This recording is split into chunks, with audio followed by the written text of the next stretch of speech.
Ito po ulit. Inumpisa po namin ulit linis yung tapat ng kaasyas. Hindi ho natapos kahapon. Ito, magandang umaga po sa atin lahat. Inahapos lang, hindi na masyadong lalaliman. Kasi gawa ho no ang tubig masyadong malalim. Baka hindi na tumakalo yung tubig. Ito po. Gumanda ang ating dali ng tubig. Hawi lang, hinahawi lang ho namin. Dadaan po yung mag-asawa, gagawin sa baryo. Ingiti kayo mga fans.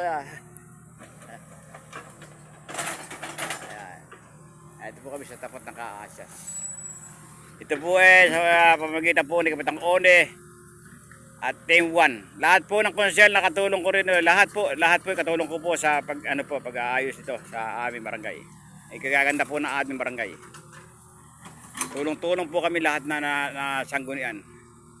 Na kami po para gumanda yung aming baryo.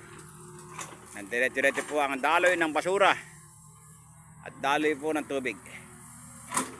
Hinahango po namin ng basura din sa para at least magandang tingnan. Sige po. Maraming po salamat at God bless po sa ating lahat. Sige po.